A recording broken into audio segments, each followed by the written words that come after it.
Welcome to Season 8 of the Big Sci-Fi Podcast with Adina, Brian, Cris, and Steve, the biggest sci-fi podcast in the galaxy. We love talking all things science fiction, from film, television, and literature.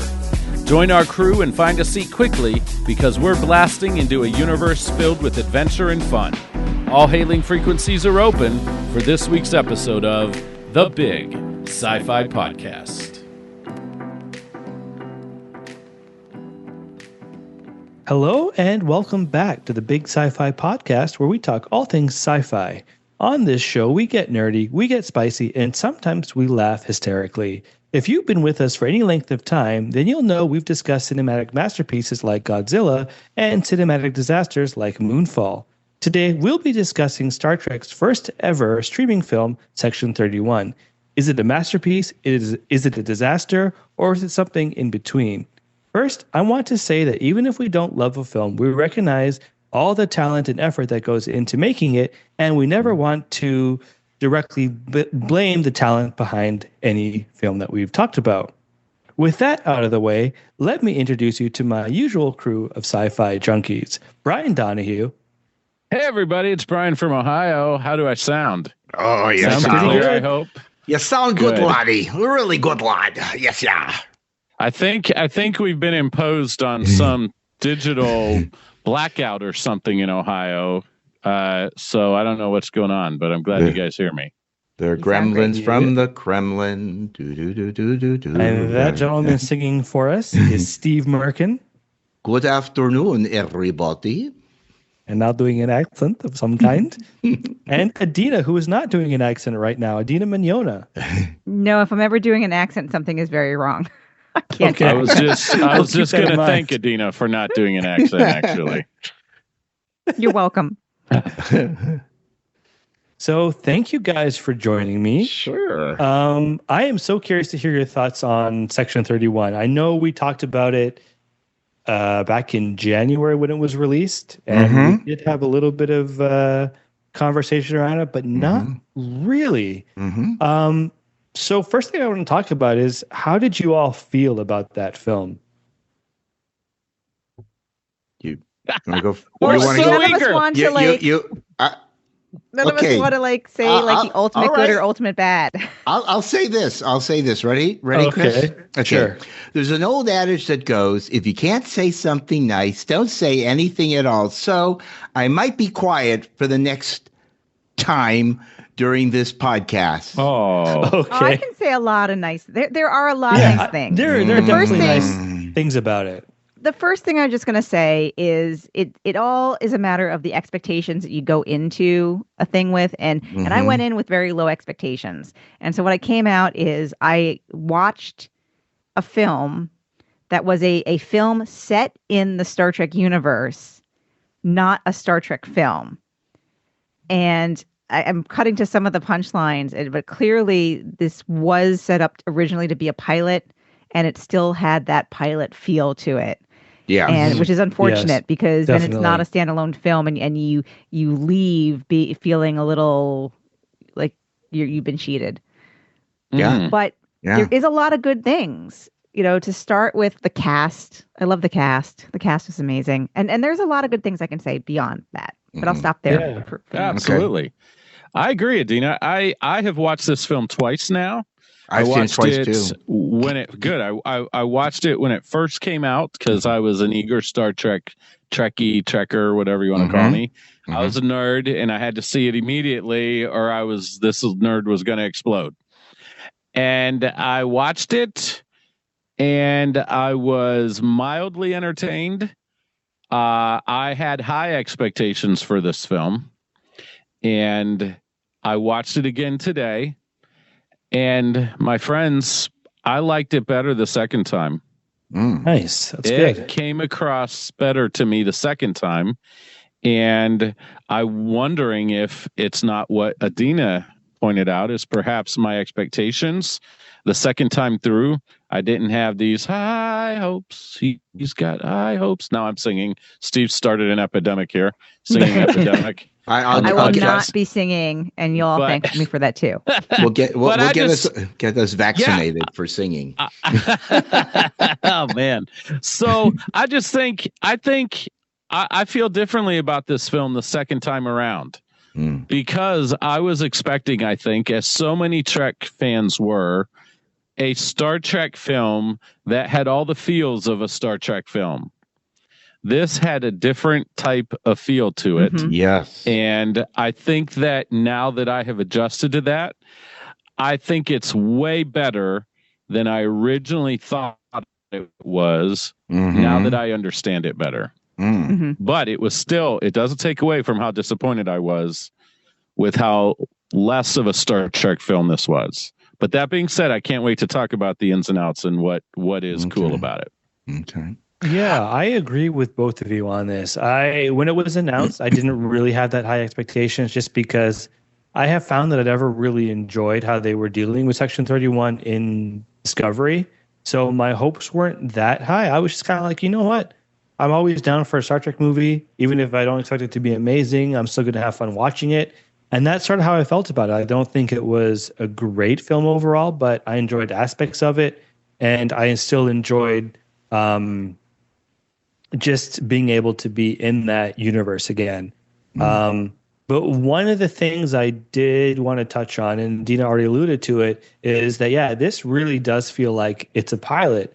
So does watching the pilot or watching it as a pilot, does it make it feel better, or is it worse because you're just like left wanting more?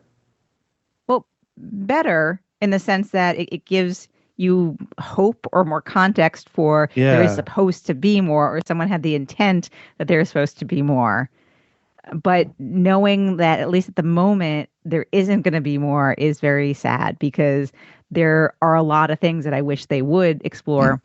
You know, especially I think that the key one is the Rachel Garrett character. Yeah. You know, I think that's a great character to bring in. And, you know, I love origin stories of characters. I love, characters and worlds and situations. And so to see her evolution, I want to see that. And that's what I want the show to be about, is actually, I want it to be about her evolution. I want it to be about Section 31, first of all, which the movie wasn't. Even though it was called Section 31, it was Mission Impossible. Yeah, which I guess kind of fits in with Section 31, but not not if you're really thinking about it, especially from the DS9 era, which I feel like because DS9 introduced Section 31, that was the best representation of Section 31. But I agree. Yeah, I would love if they do future movies, or if it really was a series, I think it should be focused on obviously Section 31, but how does Rachel Garrett, the lieutenant, become the Rachel Garrett we meet in yesterday's Enterprise? And how did she become someone who we're like, oh, wow, she definitely deserved to have the captaincy in that of the Enterprise C? Because she definitely feels like that in yesterday's Enterprise. But it's really hard because it is a pilot-y episode. It's like, well, they were probably not intentionally trying not to get her to that point, because they're like, well, we're going to have however many seasons to get to that character, or to get her to get to that place. So yeah, it's definitely disappointing as a pilot, but I think comforting for me. The word was more forgiving. Like, okay, I can give them more grace, knowing that, hey, they're going to try and flesh things out, because pilot characters, or pilots generally, even if they're great pilots, don't give you the complete story because you're supposed to watch the rest of the series. Right. So it really is just unfortunate that they couldn't do any more than that. Yeah, and I think Chris, that Rachel Garrett, for me, watching it the second time, is definitely the most intriguing. I would watch a series around her.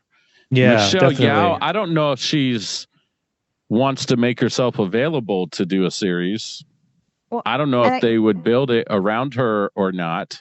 If it's all the other characters and she'll pop in every now and then. But for me, Rachel Garrett is who I want to know the most about. I would say if if we were getting Giorgio as Prime Giorgio, if like somehow they're able to bring her back and get that character, I would be more interested in her character with Rachel Garrett. But like Emperor Giorgio was just not a character. Like I thought she was interesting, but I don't feel the need to watch a series with her. Yeah. But I definitely feel like I'd want to see the Rachel Garrett series and see, okay, because that's a character I'm more invested in than Emperor Giorgio.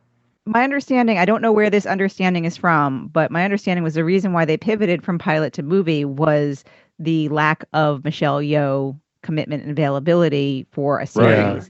Right. But I'll be honest, I'm okay. Like, I love Michelle Yeoh. She's fabulous. But I'd be perfectly happy for a series to go on, without her, without that character.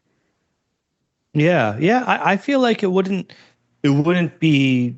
Yeah, it wouldn't work against the show, especially because you already have those other characters who have built-in stories. Like I don't know how much you can change her character and like what she has to, how she's going to keep growing. Whereas I feel like all the other characters, there's a lot of potential, and of course Rachel Garrett, as we keep talking about. Well, Chris, one of your questions you had was who was your favorite character? I wrote down very simply Rachel Garrett. The most specific character, and that was consistently good and interesting. And San, he was a sad character, and you felt bad for him. Her Hunger Games boyfriend at the beginning of the film, as they're, there's almost that to me that opening was very much like the Hunger Games, where you had all these different people who kill each other off, and you have two left remaining, and they're the ones that love each other. But the opening of the film, I will tell you, the opening film I absolutely loved. It was intriguing. It was interesting. It was exciting. And then they went to the casino, and all I kept seeing was the second of the J.J. Abrams Star Wars films where they're at the casino. I knew you were going to bring that up. I'm sorry. When you said the opening, do you mean the scene with Philippa and her family? Yes. That was very dramatic. I didn't. There's a lot that I did not like about that scene. Really? Yeah. Well, because one, I'm sorry. There's no situation where, if this is a character that we're meant to kind of like, and in Star Trek Discovery, Emperor Giorgio, as she's in the Prime universe, we kind of come to see some redeeming quality. You can have a character that's in theory evil, but then you see some redeeming qualities, and then you kind of grow to love them and like them, love them, whatever. Killing your family, including your younger sibling, that is not redeemable. No, there's nothing redeemable. That's why she was purely evil, and that's why she became empress. And I accept that. No, I accept that she became emperor, but then now I have a hard time accepting her as a team member that we're supposed to kind of like through the journey of the rest of this film. Well, she's kind of stuck in the Prime universe as she got transferred from where she was in the Mirror universe to the Prime universe, and so you got to fit in. You got to. No. I get that. I get that. But if you're making a movie for us to enjoy and you want us to like and care about this character, and you did that in Discovery, I thought they did a great job of developing that character in Discovery. I think they destroyed everything in showing us killing her, even telling us or showing us that she killed her family. It was pretty harsh, but in Discovery, we didn't we just knew that she was barbarically violent. Right. They didn't show how violent she was. Yeah, we didn't really get to see that. Yeah. And they also explain to hand wave it. I know this is like very divisive. At least I remember it being divisive among the fans, but like the fact that apparently in the Mirror universe, there's cause I just did like a video about it, so I'm hoping to post it soon, but there's like some chromosome or some microscopic thing in their stem cells that cause them to be as brutal as they are. So I can kind of see it that way. But you're right. It's such a weird thing when you have a character like this who has done horrific things, but because we've gotten to know them and we haven't seen those things on screen, it's easier to forgive. But then you're right. When you show her killing her family members and her young siblings, it's harder for us to accept that, even though we know that she's an awful person Well, or the at least she writers was decided. for I'm most gonna of say a rule. the writers decided that they wanted to establish this very horrible side of her. Yeah. And if they didn't think it was appropriate, they wouldn't have done it. They would have Well, maybe just had her they made do a something mistake. else. I mean, they're allowed to Yeah. make mistakes. People are allowed to make mistakes. I think they made a horrible mistake here Okay. because, again, they took it really. They took it too far. Now, it makes sense for the. I agree that it makes sense for the character, but it does not make sense for a movie that they want us to love and care about. And this like the character. Why would you have them? Why would Right. you even show that? So what I expected based on that horrible stuff, I was expecting us to, for the rest of the movie, like not like that character. And that's really hard when it's clear that she's put in this team situation and we are supposed to kind of like her. So I feel like they did a big disservice. So that's the first thing I didn't like about the opening scene. Now again, if you forget that if the opening scene was a thing unto itself, it had nothing to do with discovery, it had nothing to do with like what came later. It was a great dramatic scene. It was well shot. But to me, it just didn't fit with what they've already established for the character and what they wound up doing with her the rest of the movie. Okay. Yeah, and that could be part, Adina, of why this film didn't resonate with fans overwhelmingly. So that could be. I think, like, I want to believe that even people that do horrible things like this can at some point in time have the opportunity to say that was absolutely terrible. Now, it's not that we have to be buddies with them or we have to, you know what I mean? I'm just saying the redeemable nature of that, I think, is really interesting for me. And I like to like, I don't know if we have to like have warm fuzzies about her character. I think it's like I have even in Discovery, I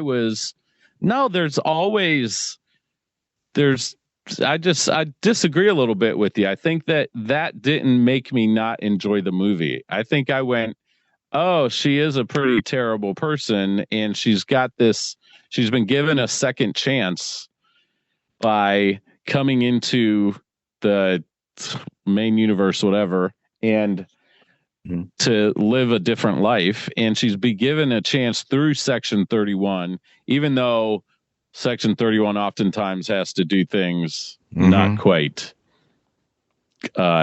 moral, shall we say. Yeah. But so for me, I think I'm not being very eloquent with my words. I apologize, but I think that's part of her redemptive story is, she had this horrible, horrible thing.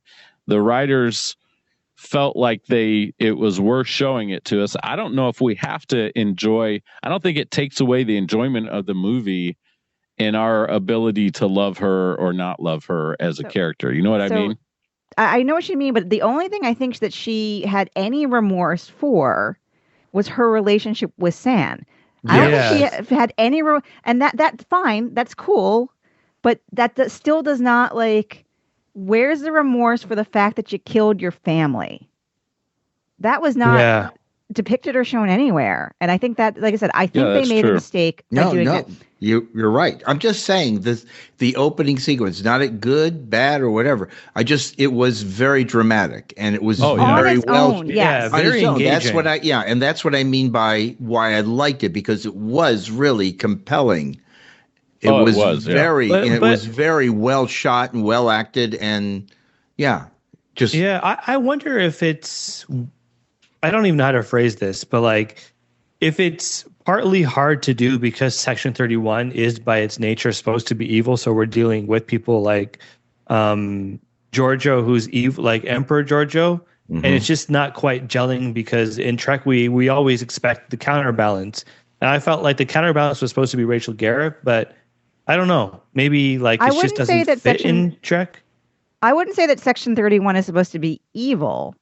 Well, not evil, but I mean, like, they're meant to be morally... not necessarily playing by the same moral code and rules that Starfleet and the Federation are. That doesn't make them inherently evil. not inherently evil, No. but maybe that was the wrong word to use. I just feel like maybe it doesn't gel because we want to have our characters to be good, and maybe like you have one.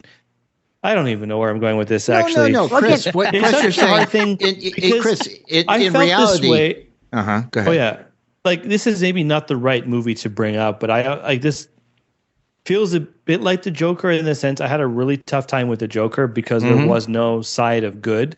Like usually I'm like I can deal with the Joker if Batman's there doing his thing, but we really only had Rachel Garrett who was like the good guy. I mean the other characters I guess were kind of good. Yeah, the other characters were it's such fine. a weird thing for me. Because again, Section 31, if you think of it like the Mission Impossible, it's just a secret organization. They're playing by some different rules. They're not inherently bad or evil, but Georgiou is. And they took her to another level of evilness by that opening scene. Yeah, but I would say, but let's not forget though, Section 31 did basically try to murder an entire race of people, of beings.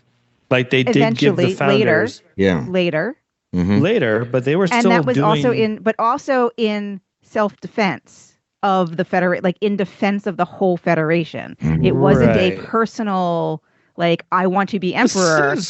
Yeah, so this is really interesting. We're talking there.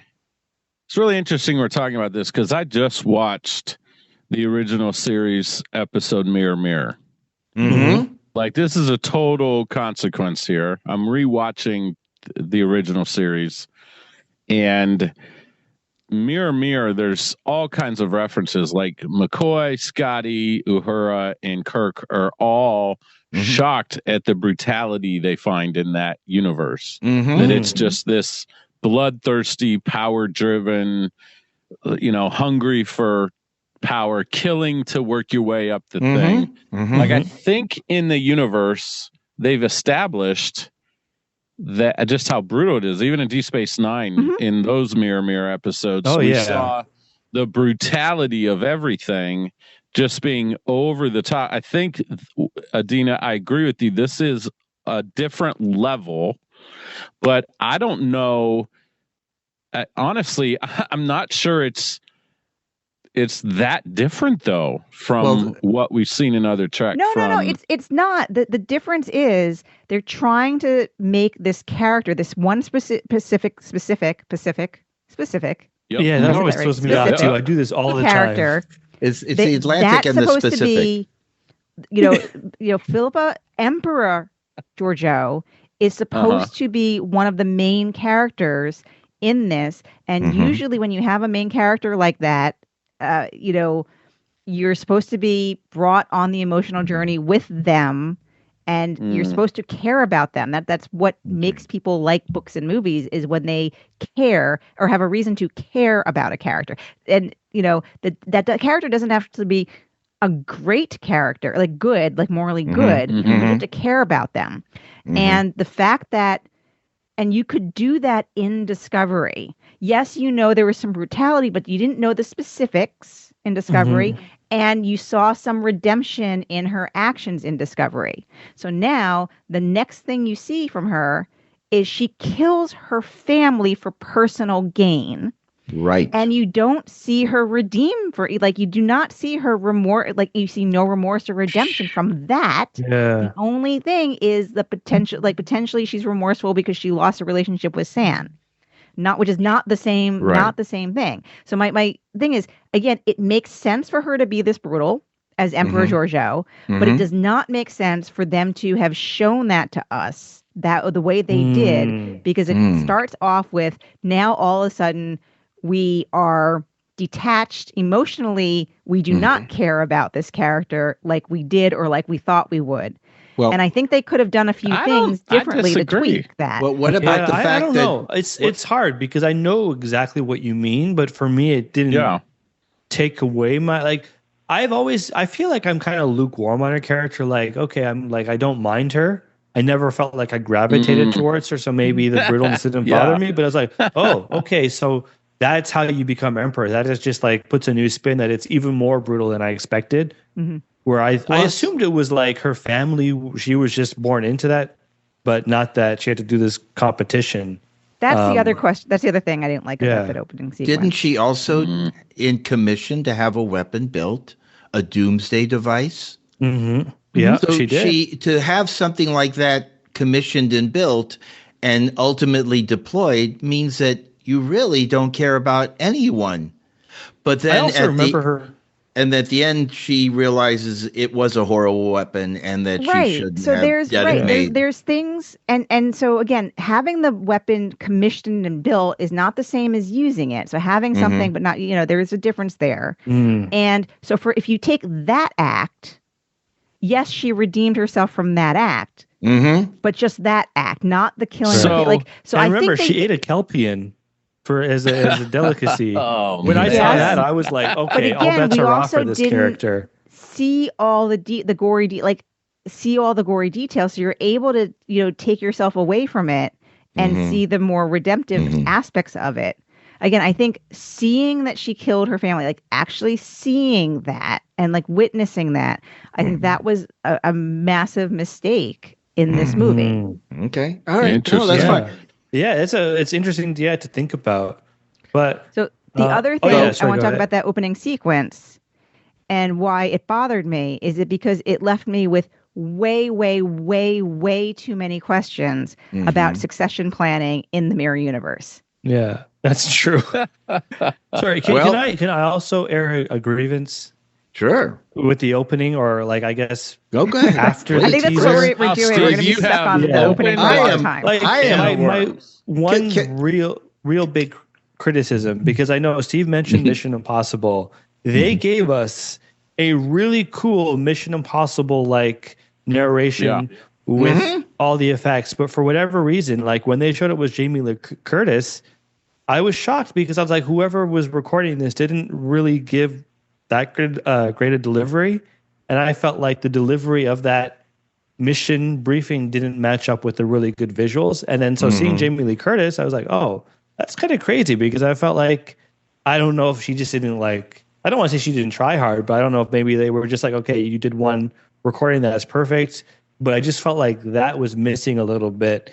And so it just made the rest of that scene not feel Did she do the first opening? Is that her voice in the opening? Before I besmirch Jamie Lee Curtis, I we think should it confirm. would make sense that it would be. It was. But I did not recognize it. And guys, the first time I watched this movie, I must have stopped before her appearance at the end. I must have thought the film was over for some reason. So today when I watched it and she shows up, I about fell out of my chair. Okay.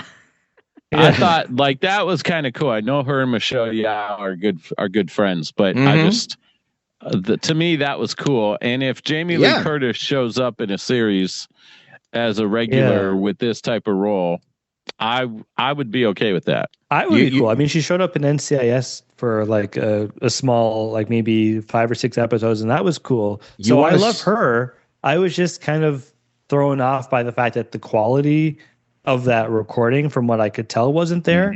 But I liked what they were going for, because they were going for a Mission Impossible type briefing. Yes, and I don't care what the situation is, what I'm watching. If I'm getting a Mission Impossible briefing, I'm usually going to be happy. So that kind of bummed me out, because there was potential there.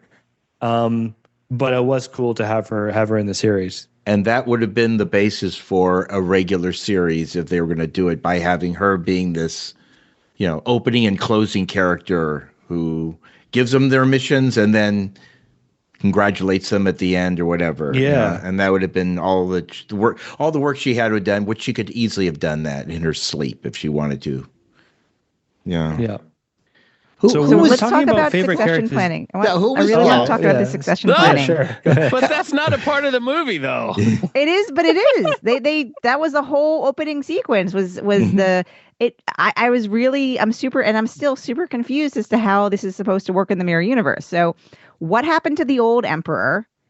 And the fact that Giorgio said, like, when she's talking to her family, she's like, she's been gone for 2 years, and she's like, this was not the first time she had participated in these challenges. So how long have they been without an emperor? And who is the individual that bestowed upon her the title of emperor when this all happened? And how is she part of this pool of, like, what led up to her being part of this pool of people? Yeah, that character reminded me of T'Pau from Star Trek. Oh yeah. That's kind of that feel. Well, even her accent reminded me of that.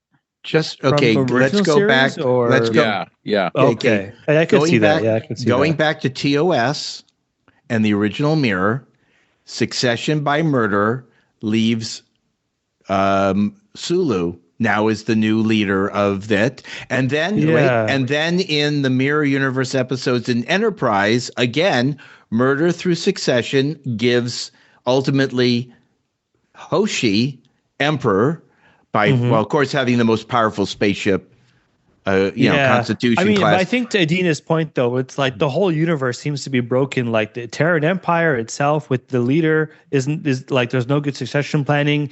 If you have a military where everybody advances by killing the person above them, how can you run a military like that? So I feel like Mr. Chairman, I have a proposition. Proposition. All right, let's hear it. I don't know what do chairmen say when they listen to one. I think after this movie, Star Trek should steer clear of the Mirror Universe. Okay. It's I mean, like I the still Borg. want to see it. Yeah. I saw some friend posted today a meme that the gist of the meme was, it's meant to be funny. Star Trek writers run out of ideas, so what do they break out? They break out the Borg. I feel like it's a similar thing. Star Trek writers run out of ideas. They break out the funny mirror. about Then that? the question is, in the Mirror Universe, are the Borg really nice guys? Hey, join our charming. club. We've got a club. We got a great group of people. Join us. Because they're not evil. They're good because you have to have mirror. So again, the succession planning that was established in the original episode, in the Mirror episode, and the other in general, yes, you can murder your way up, But again, in this particular scene, there's like a group of young people that are fighting amongst themselves to attain the title. Well, what happened to the prior emperor? He He died got happy in their sleep. Or got, I don't know, pneumonia. Got pneumonia. I got pneumonia. I don't know. So if someone doesn't kill outright the current emperor or do it like Hoshi, okay, what is the other plan? And so what was going on here? Like again, where was the prior emperor, and like when did he or she die? Yeah, see, that's the problem. I feel like it's one of those things where it was problematic not only for the character, but then you're right, Adina. It's like, well, when you start introducing that, then you open up a bunch of questions about, well, how does it work? Right.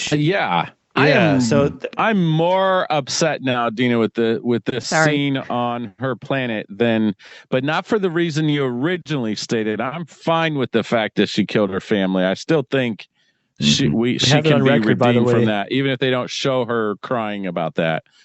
I am more now upset that you're right. This is convoluted with the secession plan. Now I'm crazily obsessed with this. Thank you very much. Sorry. And I'm going, you're absolutely right. This is where that original scene kind of is like convoluted. Yeah, they're just having this Hunger Games thing where they pick 18 kids to fight and then the most brutal person wins. So but it was intriguing though. Like that kind of a love story between them was intriguing, but it also like I thought it was very intriguing, Adina, that she was trying to hug him when they were fighting. Like she was trying to tell him, I still love you. I still care about you. I don't want to kill you. I'll just burn your face. That part of it was absolutely like, okay, yeah. But I don't know. I just think they should be done with the Mirror Universe after this. They should do a Section 31 series with Rachel Garrett, and I'll watch it. Okay, Paramount? I agree. I'm with you, Brian. I'm 100% with you, dude. I'm mixed. It's like one of those things where I should be with you guys and be like, absolutely find new things. But I'm like, I don't really get tired of the Mirror Universe. I'm always kind of excited when it shows up, even if you're right. It is. We've done it. Let's try and find something new. I think Deep Space Nine, Cris, Deep Space Nine did it beautifully. They hit it a couple times. They did maybe three times. I think they did it like 4 or 5 times. It was by good. the end. So I don't feel like they need to be done with the Mirror Universe, but I feel like if they go back, they have to answer these questions for us. They've got some homework to do. They have some things to answer for. But so the thing is, so you had this whole opening scene that left me unhappy and confused. But then some positive stuff happened. I'm sorry. When they got to the space station and the bar that Philippa is running, and they brought in Omari Hardwick, because staring at him for the next 2 hours was very lovely. Yeah, he was not hard on the eyes. He was very and his happy. beard was very, very well like trimmed He's and very lined up. And then add in And Rob I liked his Kaczynski. coat. Oh yeah, I liked his coat, but I liked just looking at him. And Rob Kaczynski also. So they do need to, if they do continue a series, they have to figure out a way to undead Zeph. They have to bring him back. I was thinking as I watched it today, like, is he really dead? Is there a way to bring him back? No, he's Star Trek dead. He's Star Trek dead. He's dead. So I was going to put out a request. If any of our listeners have connections to the costume department, I would like Alok.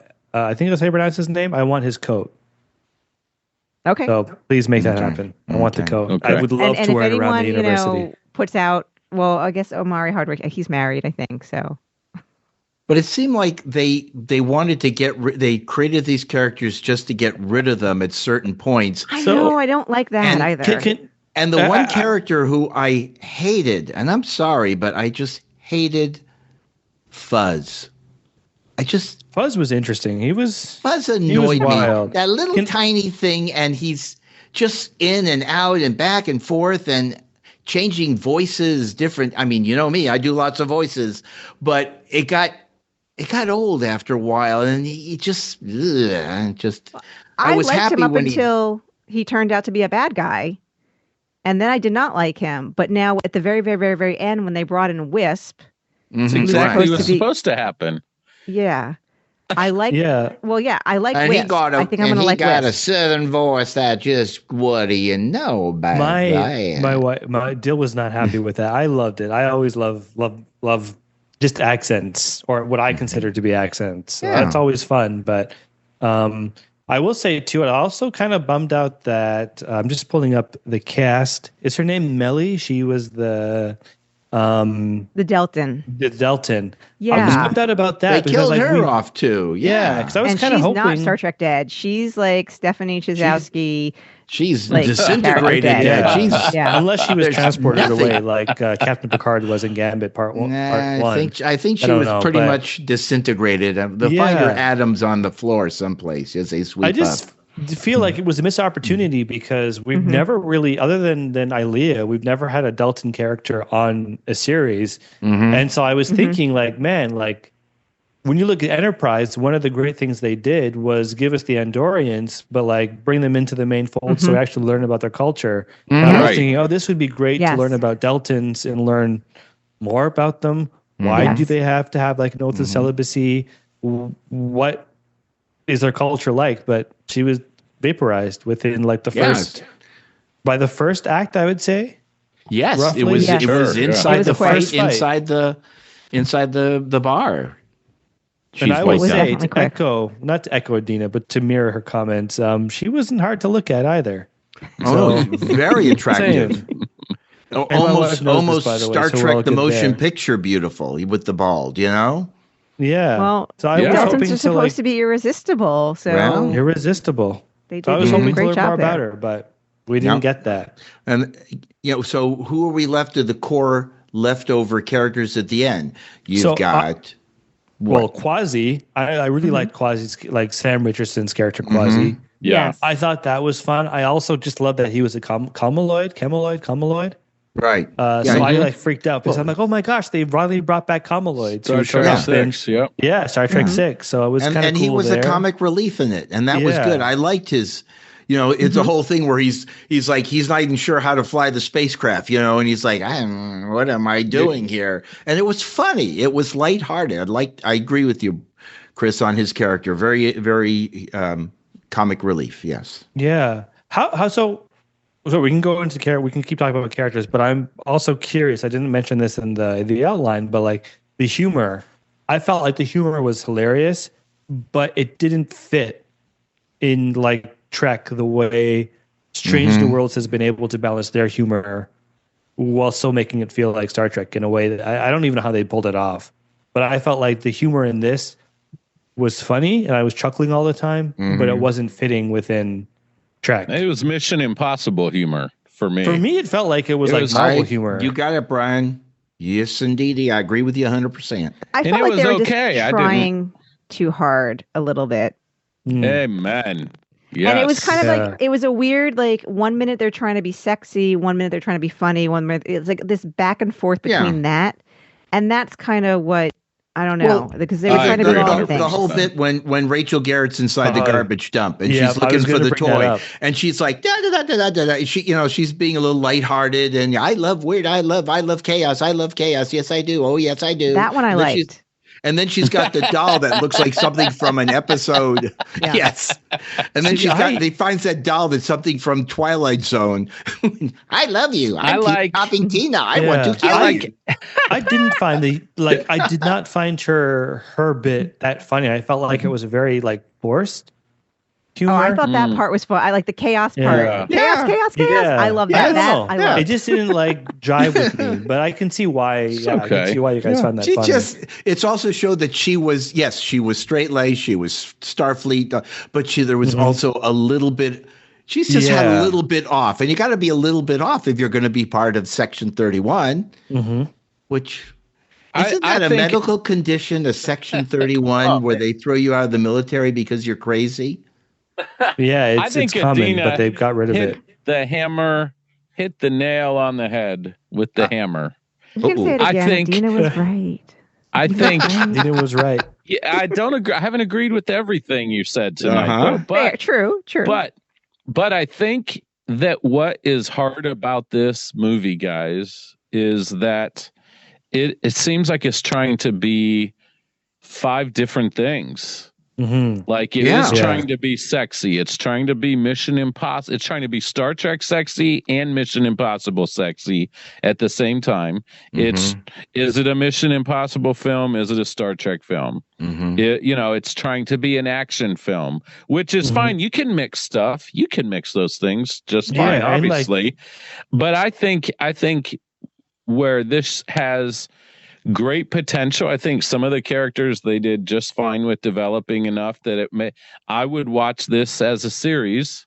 I think it's going to look a little bit different though without Michelle Yeoh, but I think it almost has to go on without her. She can't. I don't know if it works with her in every episode though. It doesn't. I just don't think it does. But she'll have to be the center of everything. And there's other stuff about the other characters I want to know more about. And that they can explore up whole new universes. So I think the thing that has made Star Trek fans go 50-50 with this, or some love it, some hate it, is that it didn't quite land as firmly as one type of film.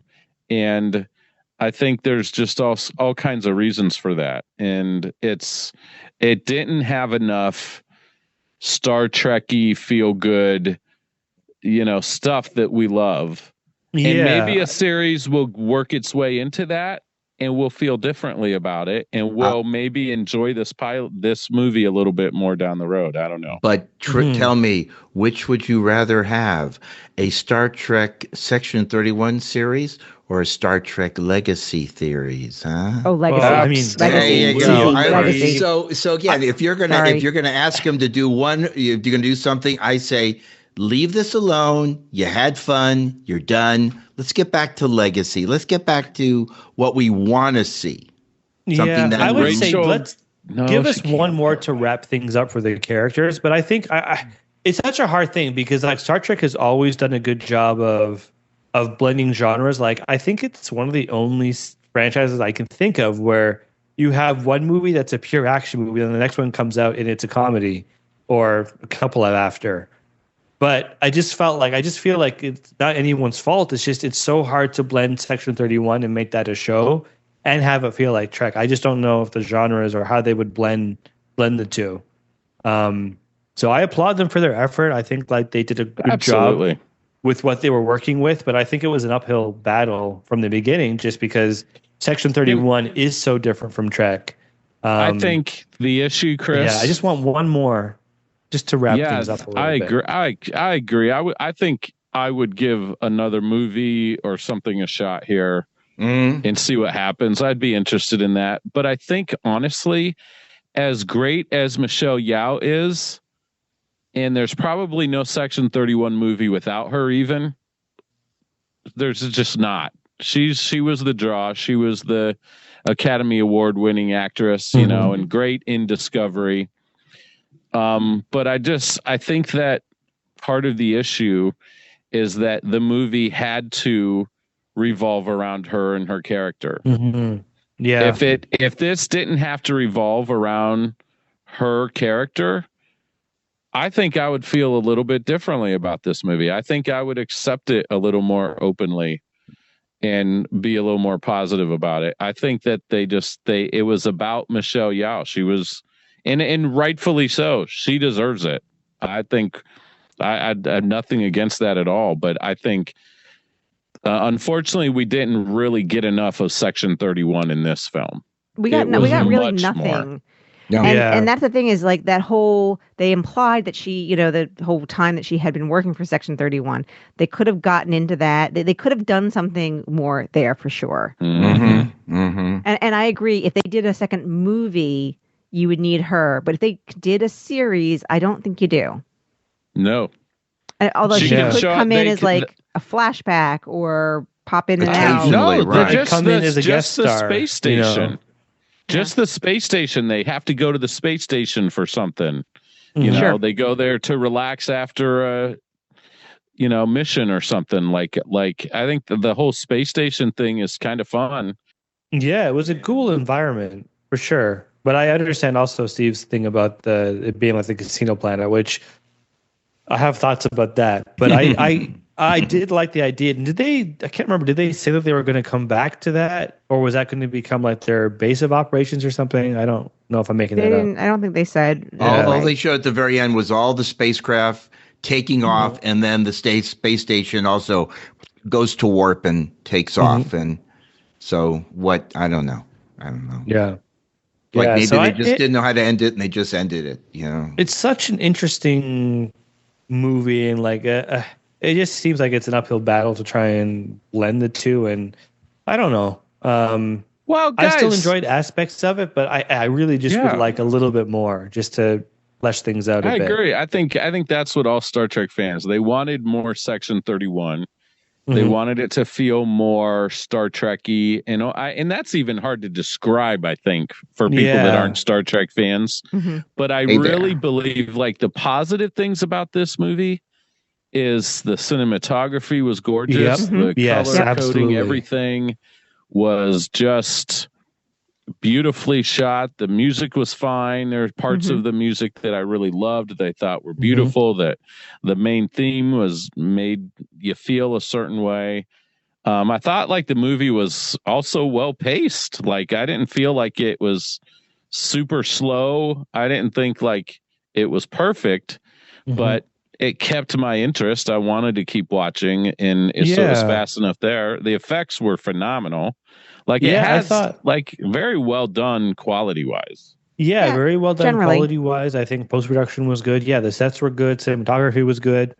I also didn't have any pacing issues. I felt like it was like a perfect amount of time. I was engaged for the most part. I had one pacing issue. The first big fight scene on the station went on a little too long for me. Yeah, I don't remember feeling that way. But I remember thinking, I agree with you, Dina. This could end. Yeah. We could move on with actual like stuff. Like, let's get some more dialogue. Let's get some more plot. Yeah. But everything else you guys said, I completely agree. All the other good things, you know. Yeah. Any final thoughts on Section 31, the first ever streaming Trek movie? Hopefully there won't be another. Hopefully this won't prevent another streaming film to be made. I hope that this doesn't, like, they go, you know something, let's get away from this. We'll go back to making series, you know, and concentrate on the season 4 of, which they're now working on the season 4 of Strange New Worlds. And then what else will follow? We'll start a Fleet Academy. Yeah, that's right. Yes, forget about that's right. Yep, we got that coming forward. In theory, there's something in development with Tawny Newsome some live action something. Yeah, that'd be cool. I hope it's more Lower Decks. There's talk of William Shatner returning to the Trek universe in some way too. I don't know if you guys have heard that. Okay, that'd be interesting. I don't know how that's going to go, but he's still angry because they didn't include him in 2009 Star Trek, and and Leonard Nimoy was picked over him. He's still a little fumed about that. Well, so Chris, you asked for final thoughts about this movie, and I think after watching it twice that I'm going much easier on it than I did the first time through. It's the same thing about like Star Trek Insurrection. I really didn't like it that much the first time through. I've come to enjoy it much more after subsequent viewings. Nemesis, however, I still don't. I've watched that enough times. I still don't like it. But this film, I'm going much easier on after watching it the second time through. It didn't give me all the Star Trek feels, but I loved Rachel Garrett. And yeah, me too. I love the potential of what a series could do with this or another follow-up film. And also, I think as now I'm an aspiring author, not very well seasoned, but I'm learning, I'm growing. I know that there are things that writers write and movie companies make that don't quite hit on all cylinders, that not everything is a major blockbuster and not everything satisfies all people. And so for me, I'm feeling like I'm just going to chill out about this film, take it for what it is, and focus on the positives for once with this film. So that's my final thoughts. Yeah, I think I'm with you there.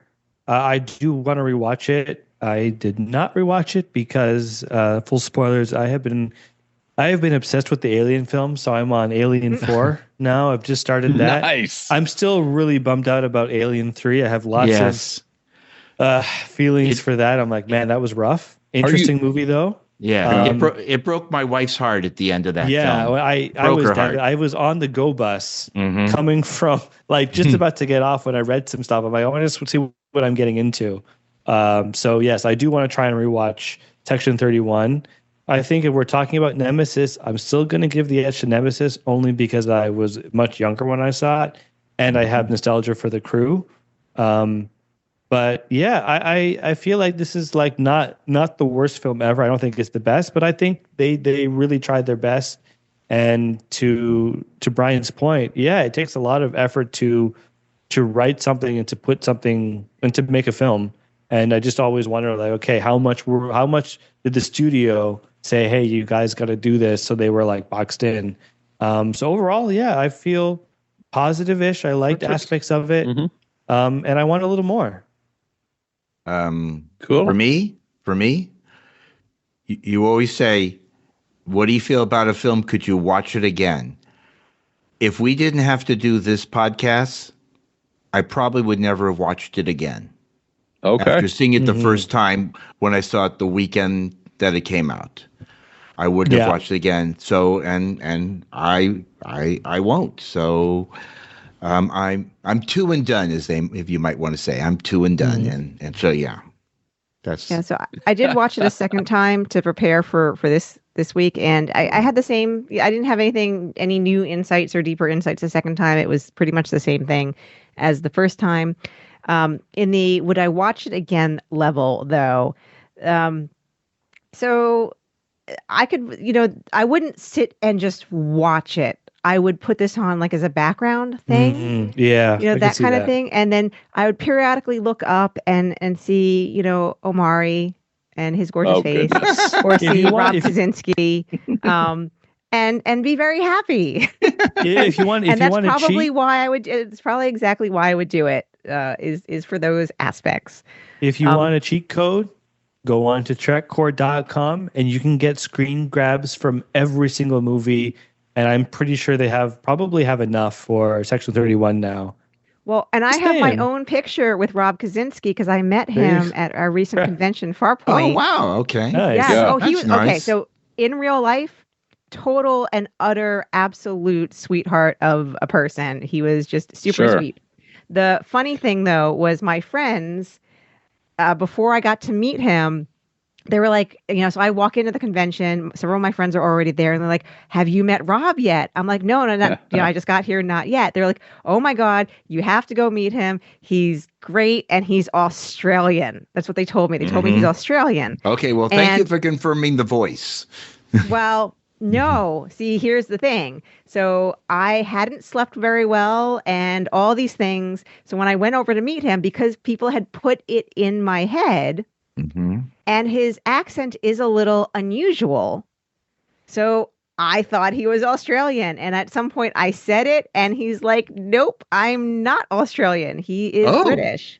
But he lived for a long time, like in New Zealand. And I think in Australia for a while. So he acknowledges his accent confuses people. Okay, very interesting. But I was horrendously embarrassed by that. But still, we took a great picture together, so I could also just stare at that. Yeah. So I have But he was one super question. sweet, super sweet. I have one question for you guys. Yes, sir. Because I am feeling in my heart, my Trekkie little heart or big heart. I think it's a big heart. I really do. That we need to update our favorite Star Trek film list in order sometime soon. I'm wondering, is this film get put on that list of Star Trek films, or do we ignore it or leave it off, or I just think do if like we do have hey, to there was rank, that you have streaming to. film over here. Yeah, I would say we'd have to if we are re-ranking, we'd have to include this because it is a Star Trek if you movie. do, guess what? Star Trek Beyond, you just moved up a notch.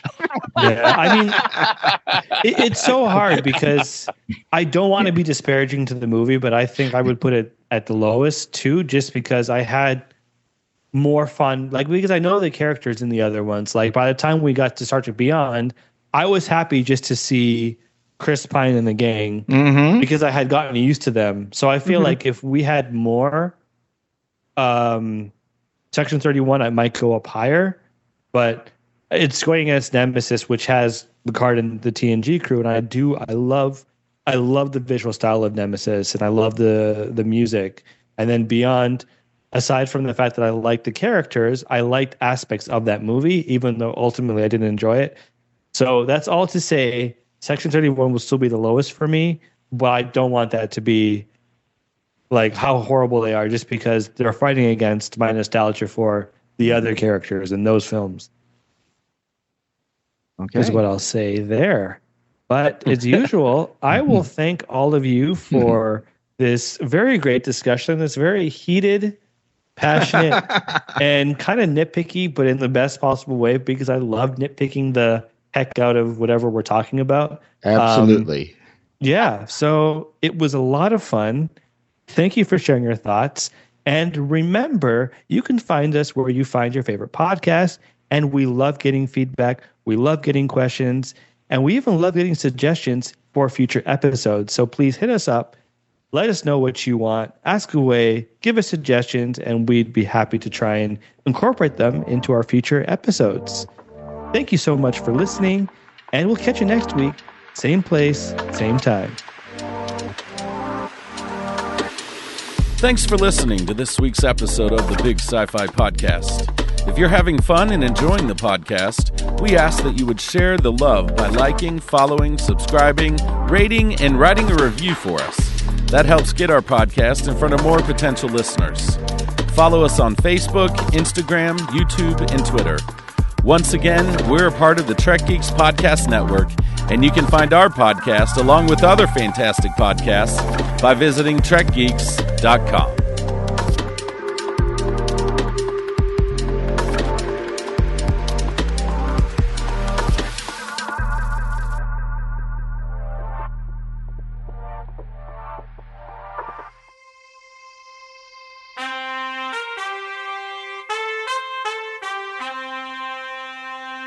Coconut.